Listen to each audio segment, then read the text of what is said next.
tentang hidrolisis garam ya. Hidrolisis itu artinya penguraian oleh air, dan garam itu adalah hasil reaksi dari asam dan basa. Jadi hidrolisis garam itu sendiri adalah penguraian garam oleh air sehingga menghasilkan larutan yang bersifat asam atau basa.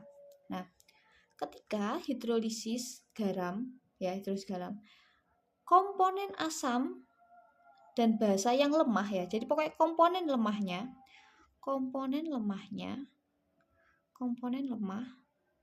itu akan terurai menjadi H+ dan OH-. Nah, contoh ya, kita masuk ke jenis-jenis hidrolisis garam. Oke, yang pertama adalah garam dari asam kuat dan basa kuat.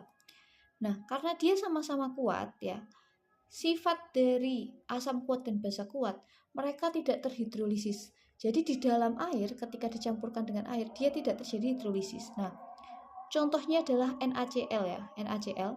Ini contoh reaksi pembentukan dari NaCl. NaCl ini kan Na sama Cl.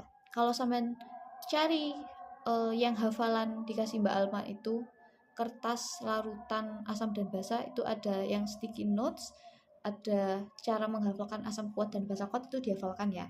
Nah, NaOH yaitu Na ini berasal dari NaOH ya.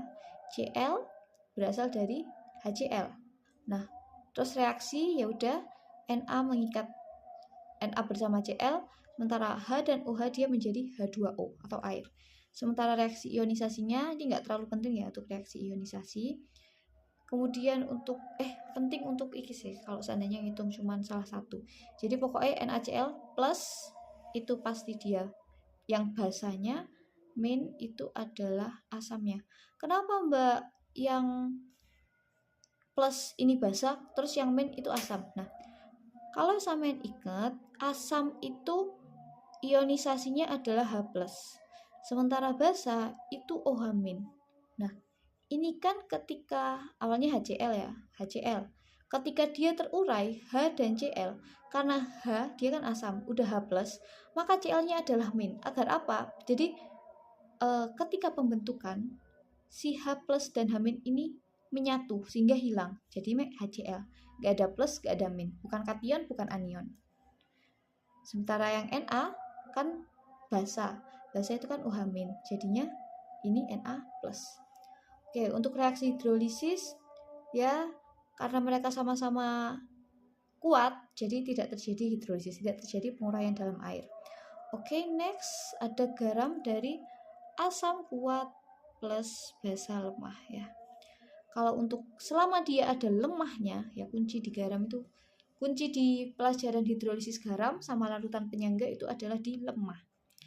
Maka ini dia akan terjadi terhidrolisis sebagian atau disebut dengan terhidrolisis parsial.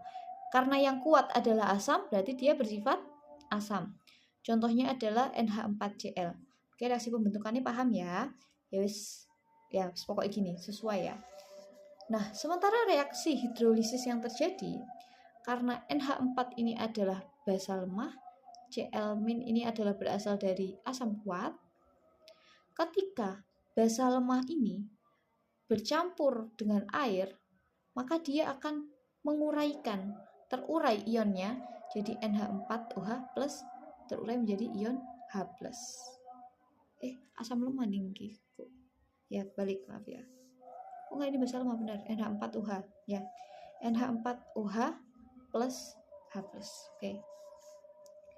Untuk reaksi hidrolisis ya. Jadi reaksi hidrolisis OH plus H+. Kalau ini contoh ya, ini CH3COOH berarti plusnya OH- ya. Jadi maksudnya melengkapi menguraikan H2O ini. H2O air ketika dia bereaksi dengan ini adalah asam lemah ya, maka dia akan melepaskan ion basanya yaitu OH-. Oke, lanjut. Kalau garam dari asam lemah dan basa lemah ya kayak gini. Insya Allah udah dijelaskan Mbak Alma ya. Kok sampai nggak paham sampai ngomong lagi. Ini mak dijelaskan Mbak Alma singkat karena kita akan belajar tentang menentukan pH. Oke, menentukan pH dari hidrolisis garam. Seperti yang tadi dijelaskan Mbak Alma ya, ada 4 macam garam. Yang pertama adalah garam dari asam kuat dan basa kuat.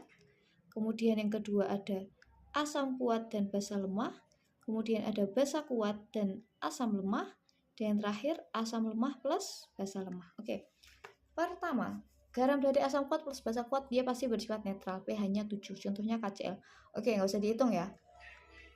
Sementara pada garam dari asam kuat dan juga basa lemah, karena yang kuat adalah yang asam, maka dia akan bersifat asam. pH-nya akan di bawah 7. Nah, untuk menghitung pH-nya, tentu ya, untuk menghitung pH kan rumus pH sama dengan minus log H+, konsentrasi H+. Jadi kita menghitung konsentrasi H+. Nah, untuk menghitungnya, karena dia adalah asam kuat dan basa lemah, jadi basa lemahnya ada di bawah KW per KB dikali konsentrasi garam, ini biasanya dikali X. X ini adalah valensi atau jumlah ion lemah. Ini basah ya, salah, kebalik Mbak Alma. Jumlah ion lemah basahnya. Contoh, di sini ada NH42SO4. SO4 ini dari H2SO4 dan NH42 ini dari NH4OH. Nah, di sini ya bisa dilihat NH4 mempunyai dua valensi, dua jumlah ion. Berarti nanti karena yang lemah yang ini, jadi X-nya nanti diganti oleh 2. Oke, next untuk rumusnya garam dari asam lemah plus basa kuat ini ya sama kayak tadi. Bedanya karena ini yang lemah adalah yang asam, maka dia pakai per Ka. Dan yang kuat adalah basa kuat, jadi kita bukan menemukan konsentrasi H+, tapi kita akan menemukan konsentrasi OH-. Karena apa? Karena dia yang kuat adalah basanya. Nah, ini ya contohnya CH3CONa, CH3COO ini berasal dari CH3COOH yaitu asam lemah, dan Na berasal dari NaOH, basa kuat.